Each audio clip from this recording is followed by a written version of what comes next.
Assalamualaikum warahmatullahi wabarakatuh. Salam sejahtera bagi kita semua. Yang saya hormati dosen pengampu mata kuliah Manajemen Strategik Universitas Siber Asia, Ibu Bunga Anissa Haraden, dan teman-teman mahasiswa yang saya cintai dan saya banggakan. Marilah kita panjatkan puji dan syukur kehadirat Tuhan Yang Maha Esa karena berkatnya sehingga kita bisa berkumpul di sini. Perkenalkan, kami dari kelompok 2, saya Dini Apianti dan rekan saya Bisri Nurhayanto, Wina Isa Saskia, Derian Nopal Mahdi, Depi Bintang Sari, Cika Cilda Musa, Cecilia Yuli Sugiyarti. Kami akan mempresentasikan hasil belajar kami tentang makalah mengenai analisis perusahaan Mayora yang dituangkan ke dalam bentuk presentasi. Tujuan presentasi ini adalah untuk menganalisis visi dan misi perusahaan Mayora, serta untuk mengevaluasi kekuatan, kelemahan, peluang, dan ancaman perusahaan Mayora. Semoga presentasi kali ini dapat menambah wawasan dan pengetahuan kita semua. Baik, presentasi kali ini terbagi menjadi 7 pokok pembahasan. Yang pertama, Bisri Nurhayanto akan membahas tentang profil perusahaan. Lalu saya sendiri akan memaparkan visi dan misi.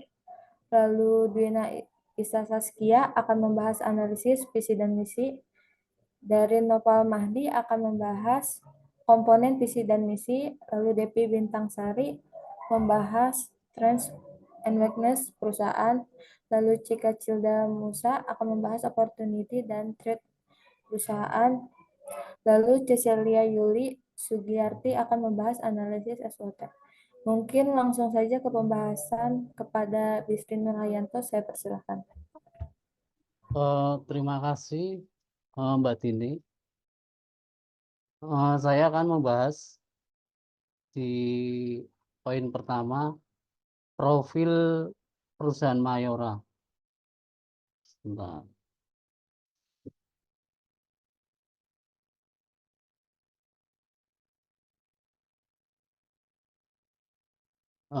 Profil selamat pagi rekan-rekan mahasiswa Universitas Cyber Asia beserta dosen pengampu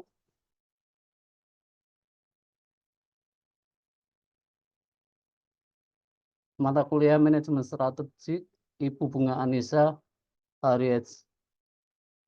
Saya akan membacakan profil perusahaan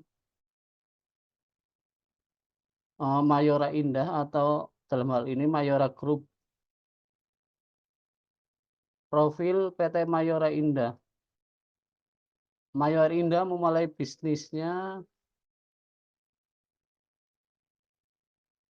Mayora Indah memulai bisnisnya dari rumah pada tahun 1948 dengan produk pertama roti Mary dan Roma kelapa yang dilakukan oleh keturunan Tionghoa di Jakarta.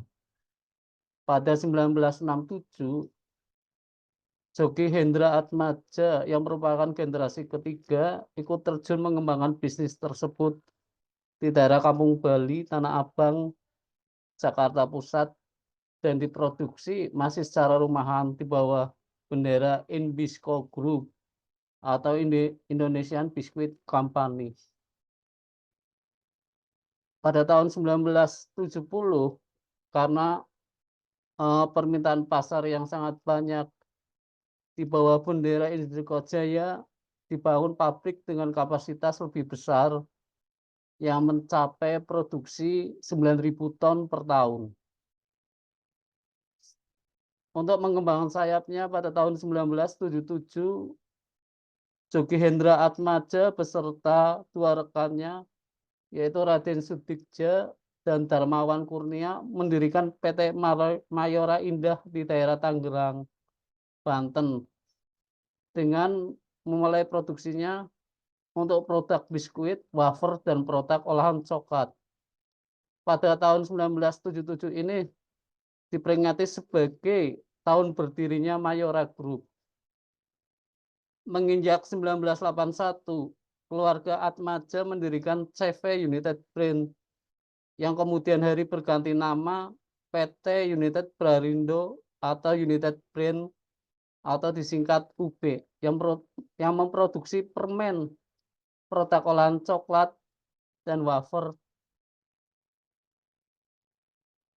dalam rangka memperluas jaringan pemasaran. Pada tahun 1983 didirikan Inbisco Niagatama Semesta, dan di tahun ini juga keluarga Atmaja yang lain juga ikut terjun dalam bisnis ini dengan bendera Inbisco Group, diantaranya Gunawan Atmaja, Halim Atmaja, serta Hendrawan Atmaja, dengan menjalin aliansi strategis dengan Kejlsen, Demak, dan Meiji Seika Jepang, dan memiliki 3 divisi, yaitu divisi pengolahan, pemasaran, penjualan, dan distribusi, serta ekspor impor. Pada tahun ini, Inbisco Group menempatkan dirinya sebagai pemain utama bisnis makanan ringan di Indonesia dengan merek atau brand yang merupakan market leader, diantaranya permen Kopiko, wafer Salut, Beng Beng, wafer Astor, dan biskuit Denista. Menginjak 1990, PT Mayora Indah mengakuisisi PT United Branindo, sehingga PT United Branindo, United Branindo sebagai pemegang saham mayoritas di PT Mayora Indah.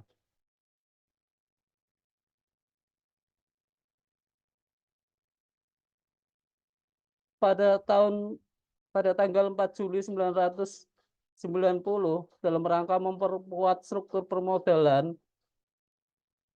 PT Mayora Indah melakukan go public pada tanggal 25 Mei 1990 serta listing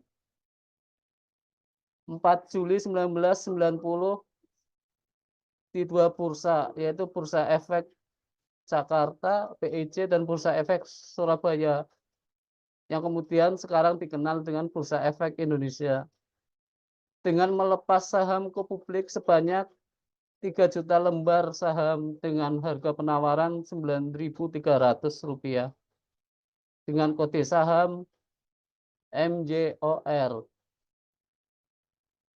Di akhir 1990-an, bendera Inbisco Group berganti menjadi Mayora Group.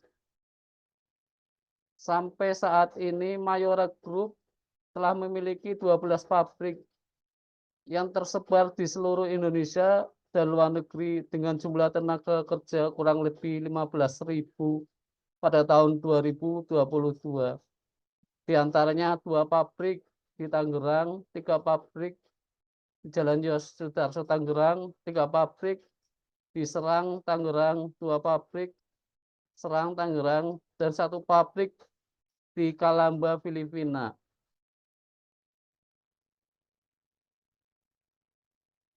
Kedua belas pabrik ini terbagi dalam 6 divisi makanan dan minuman, antara lain biskuit, kembang gula, wafer, coklat, kopi, makanan, minuman kesehatan.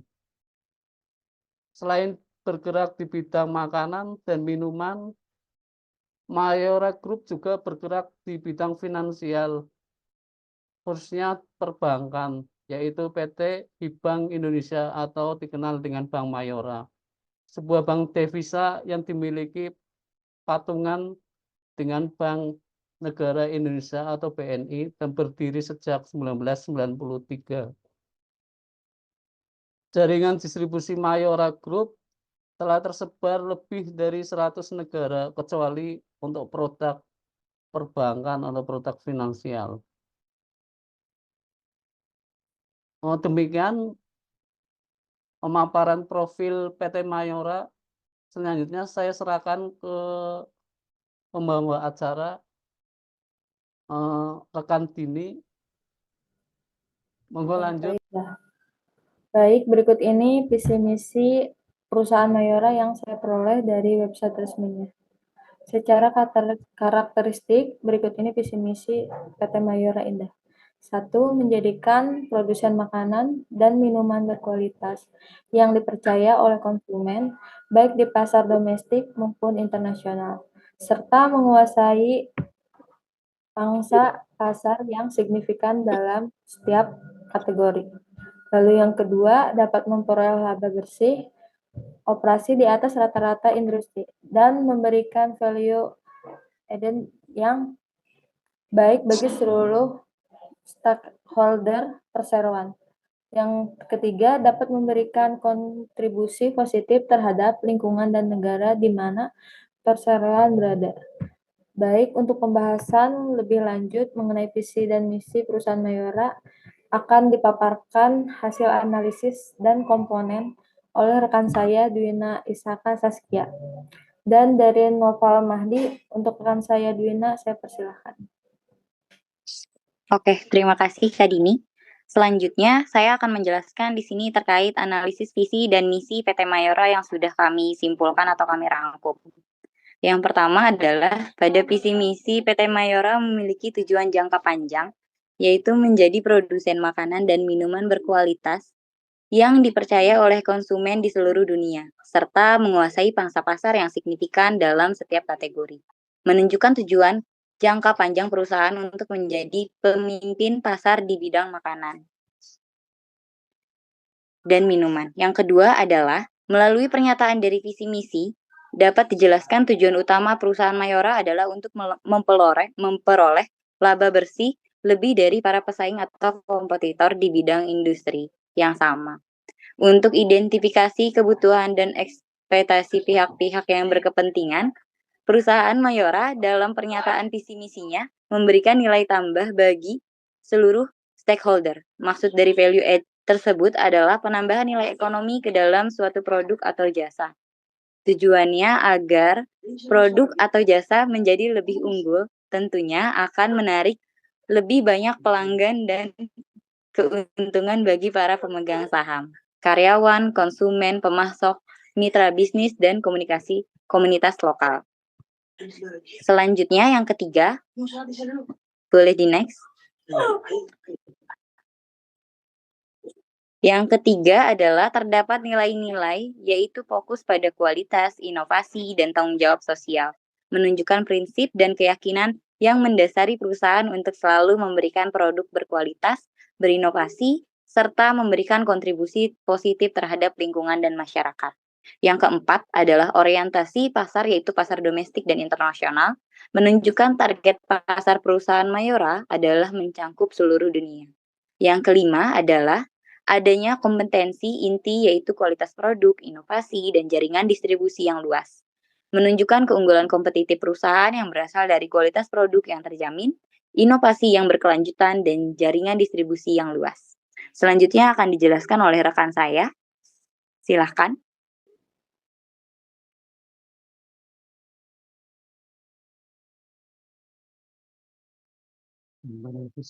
Baik, terima kasih atas kesempatan yang diberikan.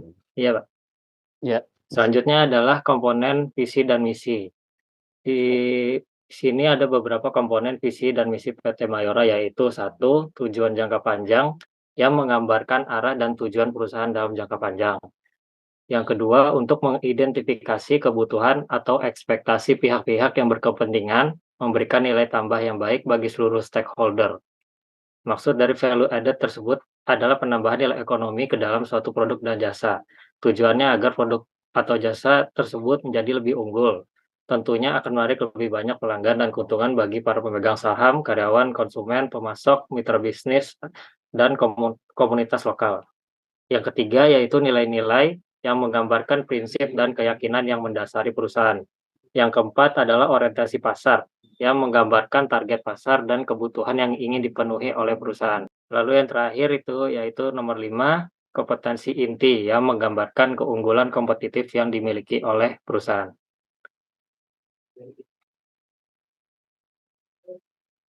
Selanjutnya identifikasi SWOT PT Mayora yang akan disampaikan oleh rekan saya, Kak Devi. Kepada Kak Devi saya persilahkan. Oke, terima kasih. Di sini saya akan menjelaskan mengenai strik atau kekuatan dari PT Mayora. Yang pertama, adopsi teknologi yang canggih dalam proses produksi. Yang kedua, jaringan distribusi yang kuat dan luas mencapai tingkat yang internasional. Merupakan perusahaan yang go public. Kemudian, nilai laba yang terus-menerus meningkat. Kemudian ada merek yang kuat serta terkenal di dalam dan di luar negeri. Skala ekonomi yang sangat menguntungkan, kualitas produk yang sangat terjamin.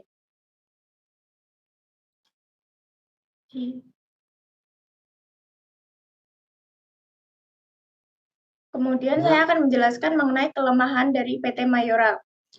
Terbatasnya infrastruktur logistik di beberapa wilayah, ketatnya persaingan di pasar makanan serta minuman, kurangnya strategi pemasaran yang agresif, kemudian biaya produksi yang cukup tinggi, kurangnya inovasi dalam pengembangan produk baru, ada kurangnya tenaga penjualan yang handal, dukungan teknologi informasi juga terbatas, kurangnya promosi secara online, masih terdapat bahan baku yang masih diimpor dari luar negeri. Yang terakhir, fokus terlalu pada pasar domestik dan kurang eksposur di internasional. Kemudian silakan teman saya akan menjelaskan opportunity atau peluang. Yang pertama ada produk-produk yang konsumtif menjadi bahan ketertarikan konsumen. Seperti yang kita ketahui, banyak produk Mayora yang seringkali diminati oleh masyarakat, contohnya seperti biskuit Roma, Superstar, dan Energen, dan sebagainya. Yang kedua, pertumbuhan pasar makanan dan minuman yang stabil. Lalu, menjadi produk kepercayaan masyarakat karena produknya halal dan mempunyai cita rasa tersendiri yang membuat produk diminati banyak orang. Kemudian, terdapat perkembangan distribusi online yang meluas. Seperti yang kita ketahui, pada saat ini beberapa orang mengandalkan toko online untuk membeli segala macam kebutuhan. Jadi, tidak perlu keluar rumah lagi untuk membeli. Kemudian dapat membuat inovasi baru dalam teknologi produksi maupun pengemasan. Lalu, peluang pada ekspor produksi perseroan masih terbuka lebar. Yang terakhir, karena ada aksi boikot terhadap produk-produk yang mendukung genosida, membuat peluang Mayora untuk menjual produk yang serupa dengan pesaing. Kemudian ada threat atau ancaman. Persaingan yang ketat dari perusahaan lokal dan internasional. Tentu saja persaingan selalu ada dalam setiap bisnis, tapi kita bisa mengendalikannya dengan peluang yang ada. Kemudian ada fluktuasi nilai tukar mata uang yang tidak stabil, lalu peningkatan biaya energi yang dapat mempengaruhi biaya produksi, perubahan tren konsumsi yang tidak terduga, fluktuasi harga bahan baku yang sulit diprediksi karena bahan baku pasti selalu ada naik turunnya, gangguan dalam rantai pasokan global, dan terakhir peraturan dan kebijakan pemerintahan yang berubah-ubah. Selanjutnya, kita masuk pada analisis SWOT pada Mayora. Berdasarkan identifikasi SWOT di atas, PT Mayora memiliki kekuatan yang cukup kuat, terutama dalam hal kualitas produk, teknologi produksi, dan jaringan distribusi. Hal ini menjadikan perusahaan sebagai salah satu pemimpin pasar di industri makanan dan minuman di Indonesia. Namun, perusahaan juga memiliki beberapa kelemahan, yaitu ketatnya persaingan di pasar makanan dan minuman, strategi pemasaran yang kurang agresif, biaya produksi yang tinggi, dan beberapa lainnya. Kelemahan-kelemahan ini perlu diwaspadai oleh perusahaan agar tidak menjadi hambatan dalam mencapai tujuannya.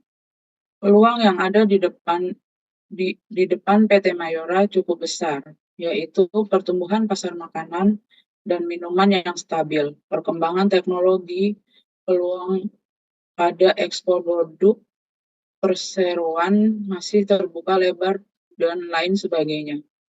Perusahaan perlu memanfaatkan peluang-peluang ini untuk meningkatkan kinerjanya. Lanjut, Pak, tolong.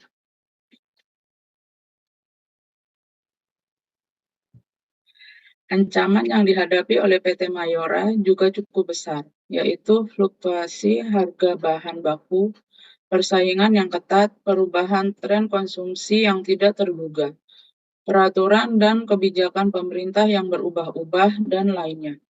Perusahaan perlu mengantisipasi ancaman-ancaman ini agar tidak mengganggu kinerjanya. Terima kasih. Lanjut, Bu Dini. Ya, langsung ditutup Mbak Dini. Baik, demikianlah presentasi dari kami mengenai analisis perusahaan Mayora dan juga analisis kekuatan, kelemahan, peluang, dan ancaman. Sebelum presentasi diakhiri, saya ingin menyampaikan terima kasih kepada rekan-rekan sudah berpartisipasi dalam presentasi ini. Semoga materi ini bisa berguna bagi kami semua. Sekian presentasi kelompok kami hari ini.